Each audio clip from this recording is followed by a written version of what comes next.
Hi friends, ഇന്ന് നമ്മൾ discuss ചെയ്യുന്നു Kerala public service commission 22/2/2022 HSA natural science എക്സാമിന് ചോദിച്ച 16 GK ചോദ്യങ്ങൾ. ഈ ചോദ്യത്തിൽ 16 GK ചോദ്യങ്ങളും ബാക്കി നാച്ചുറൽ സയൻസുമായി ബന്ധപ്പെട്ട ചോദ്യങ്ങളായിരുന്നു. ഈ 16 GK ചോദ്യങ്ങൾ ഇനിയുള്ള എക്സാമിന് പ്രതീക്ഷിക്കാം. ആയതിനാൽ മുൻകാല ചോദ്യങ്ങൾ കൃത്യമായി തന്നെ പഠിക്കുക. നമുക്ക് ചോദ്യത്തിലേക്ക് കടക്കാം. ക്ലാസ്സിലേക്ക് കടക്കുന്നതിന് മുമ്പ് അൺഅക്കാഡമി എന്ന ആപ്ലിക്കേഷനെ പരിചയപ്പെടുത്തുന്നു. ഒരു PSC ഉദ്യോഗാർത്ഥി എന്ന നിലയിൽ ഏറ്റവും കൂടുതൽ ഉപകാരപ്രദവും ഒരു ജോലി നേടാൻ സഹായിക്കുന്ന ഒരു ആപ്ലിക്കേഷനാണ് അൺഅക്കാഡമി. ഇപ്പോൾ 20% ഓഫറുമായിട്ട് കോഴ്സുകൾ വന്നിട്ടുണ്ട്. ഈ ഓഫർ ലഭിക്കുവാൻ RAcademy10 എന്ന റെഫറൽ കോഡ് ഉപയോഗിക്കാവുന്നതാണ്. തുടർന്നുള്ളത് ഇപ്പോൾ പ്രധാനമായും കേരള അഡ്മിനിസ്ട്രേറ്റീവ് സർവീസ് KAS എക്സാമിനെ ഫോക്കസ് ചെയ്തുകൊണ്ട് ക്ലാസുകൾ കൈകാര്യം ചെയ്തു വരുന്നു. ഇതിലിപ്പോൾ മോക്ക് ടെസ്റ്റുകളും ഉണ്ട്. ആ ടെസ്റ്റിൽ ഉയർന്ന റാങ്ക് മേടിക്കുന്നവർക്ക് ഒട്ടനവധി ഓഫേഴ്സും പ്രൈസുകളും അവൈലബിൾ ആണ്. തുടർന്ന് നടത്തിവരുന്ന ബാച്ച് കോഴ്സുകൾ, അതിലേറ്റവും പ്രധാനം ആരംഭം. ഇതൊരു 90 ദിന കംപ്ലീറ്റ് ബാച്ച് കോഴ്സാണ്. 10th ലെവൽ പ്രിലിംസ് എക്സാമിനെ ഫോക്കസ് ചെയ്തുകൊണ്ടുള്ള ക്ലാസുകൾ കൈകാര്യം ചെയ്തു വരുന്നു. തുടർന്നുള്ളത് ദൗത്യം. ഇതൊരു 150 ദിന course.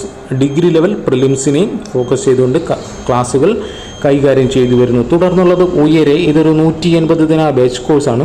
KAS prelims plus mains എക്സാമിനെ ഫോക്കസ് ചെയ്തുകൊണ്ടുള്ള രണ്ടാമത്തെ ബാച്ച് കോഴ്സ്. തുടർന്നുള്ളത് അറിവ്. SCERT സിലബസിനെ ഫോക്കസ് ചെയ്തുകൊണ്ടുള്ള എല്ലാ എക്സാമുകൾക്കും വേണ്ടിയുള്ള ക്ലാസുകൾ കൈകാര്യം ചെയ്തു വരുന്നു. തുടർന്നുള്ളത് ജേതാവ്. ഇതൊരു 100 ദിന കംപ്ലീറ്റ് ബെവ്കോ LD എക്സാമിനെ ഫോക്കസ് ചെയ്തുകൊണ്ട് ക്ലാസുകൾ കൈകാര്യം ചെയ്തു വരുന്നു. തുടർന്നുള്ളത് ദിശ.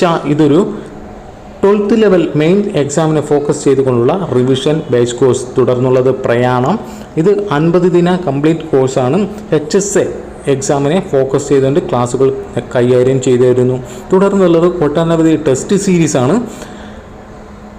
പിന്നെയുള്ളത് 10th ലെവൽ മെയിൻ എക്സാമിനെ ഫോക്കസ് ചെയ്തുകൊണ്ട് പോലീസ്, ഫയർമാൻ, CEO അങ്ങനത്തെ എക്സാമുകളെല്ലാം വരുന്നു. അതിനെല്ലാം ഫോക്കസ് ചെയ്തുകൊണ്ട് ക്വസ്റ്റ്യൻസും ക്ലാസ്സുകളും കൈകാര്യം ചെയ്തു വരുന്നു. അപ്പോൾ എല്ലാവർക്കും ഏറ്റവും ഉപകാരപ്രദം തന്നെയായിരിക്കും. എല്ലാവരും ഒന്ന് ട്രൈ ചെയ്ത് നോക്കുക.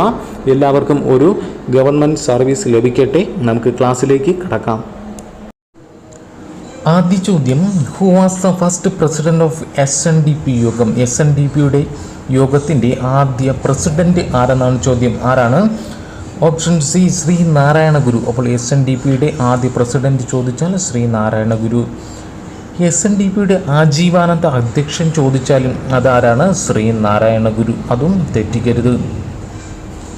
ഇനി SNDP എന്താണ് ഫുൾ ഫോം? ശ്രീനാരായണ ധർമ്മ പരിപാലന യോഗമാണ് SNDP യോഗം. ഇതിൻ്റെ രൂപം കൊണ്ട് വർഷം പഠിക്കുക 1903. അപ്പോൾ SNDPയും NSSും മാറിപ്പോകരുത്. NSS 1914, SNDP 1903. 3ഉം 4ഉം ഇതൊന്ന് കണക്ട് ചെയ്ത് അതൊന്ന് ഓർത്തിരിക്കുക.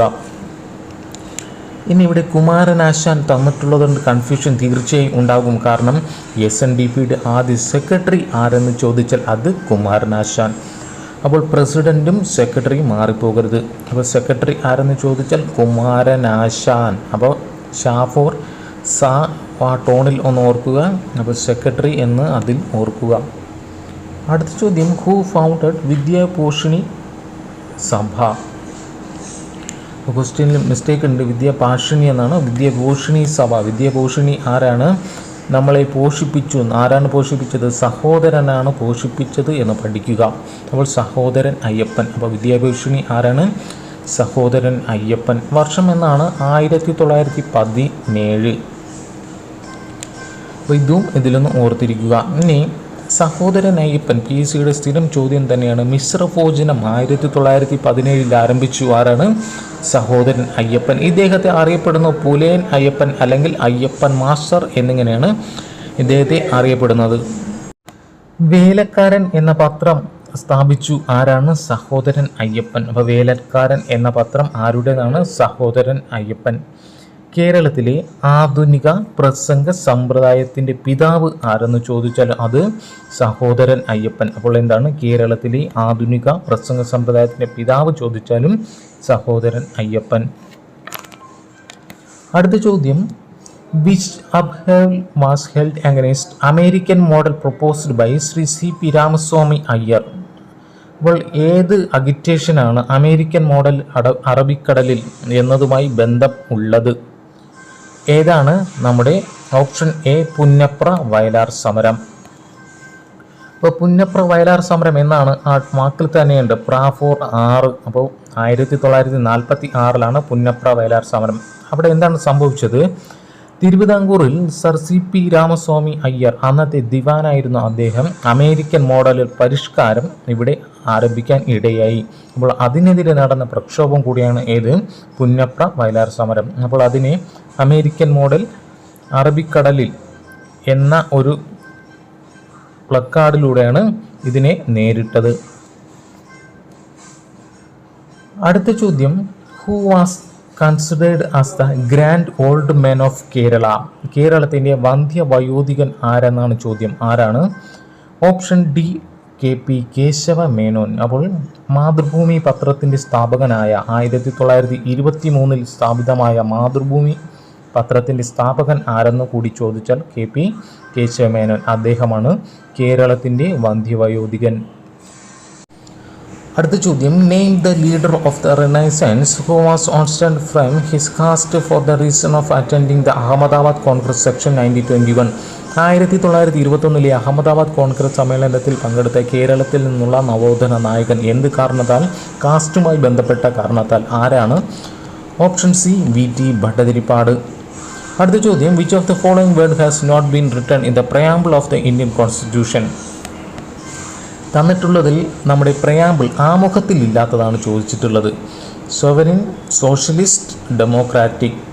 അപ്പോൾ അത് മൂന്നും ഉള്ളതാണ്, ഇല്ലാത്തത് ഏതാണ്? ഇന്ത്യൻസ്. അപ്പോൾ ഇന്ത്യൻസ് ഉള്ളത് ഭരണഘടനയെ തുടങ്ങുന്നതാണ്, പക്ഷേ ഇവിടെ ചോദ്യം പ്രയാമ്പിളാണ് ചോദിച്ചിട്ടുള്ളത്. അടുത്ത ചോദ്യം, the directive principle has been taken from the constitution. Directive ആ വാക്കിൽ തന്നെയുണ്ട് അയർലൻഡ്. അപ്പോൾ ഇതിങ്ങനെ കണക്ട് ചെയ്ത് പഠിക്കുക. ഡയറക്റ്റീവ് പ്രിൻസിപ്പിൾ, നിർദ്ദേശക തത്വങ്ങൾ, Irish, Ireland. A writ issued to secure the release of a person found to be detained illegally is. അതായത് ശരീരത്തെ ഹാജരാക്കൂ എന്നത് ഏതുമായി ബന്ധപ്പെട്ടതാണ്? Writ habeas corpus. A money bill passed by the Lok Sabha can be held by the Rajya Sabha for how many weeks? അപ്പോൾ money bill പാസ്സാക്കുന്നത് ലോക്സഭയാണ്. അപ്പോൾ അത് കഴിഞ്ഞ് രാജ്യസഭ എത്ര വീക്സിനുള്ളിൽ പാസ്സാക്കണം എന്നാണ് ചോദ്യം. എത്ര വീക്സ്? Maximum 2 weeks. അടുത്ത ചോദ്യം, after the general election the pro tem speaker is. General election കഴിഞ്ഞ പ്രോട്ടം സ്പീക്കർ ആരായിരിക്കണം? The senior most member of the Lok Sabha. Which state government decide to start world's largest floating solar project 23? അപ്പോൾ 2023 ലോകത്തിലെ തന്നെ largest floating solar project ചെയ്യാൻ ഉദ്ദേശിക്കുന്ന സംസ്ഥാനം current അഫയേഴ്സിൽ പഠിക്കുക. ഏതാണ്?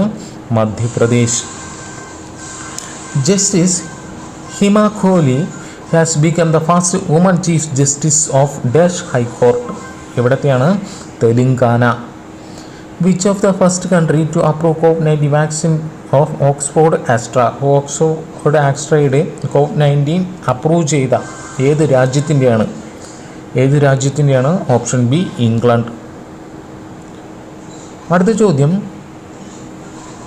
By who became the first woman fighter pilot to participate in the republic day fly past? അതായത് ഫസ്റ്റ് വുമൺ ഫൈറ്റർ പൈലറ്റാണ്. ആരാണ്? ഓപ്ഷൻ എ ആണ് ഭാവന കാന്ത്. അതൊന്ന് ഓർത്തിരിക്കുക. ഇതെല്ലാം കറണ്ട് അഫയേഴ്സുമായി ബന്ധപ്പെട്ട ചോദ്യങ്ങൾ. അടുത്ത ചോദ്യം, which on country became the first country to receive the Indian COVID-19 vaccine? Indian COVID-19 vaccine സ്വീകരിച്ച ആദ്യ വിദേശ രാജ്യം ഏതാണ്? മാൽദീവ്സ് ആണ്, മാലിദ്വീപ്. അടുത്ത ചോദ്യം, Kurt Lewin contributed significantly in the development of. ഏതാണ്? Option A action research. അപ്പോൾ ഇത് ട്രേഡുമായി ബന്ധം വരുന്ന ചോദ്യങ്ങളാണ് ഇനി അങ്ങോട്ടുള്ളത്. അപ്പോൾ ഇത്രയുമുള്ള 15 GK ചോദ്യങ്ങൾ ഓർത്തിരിക്കുക.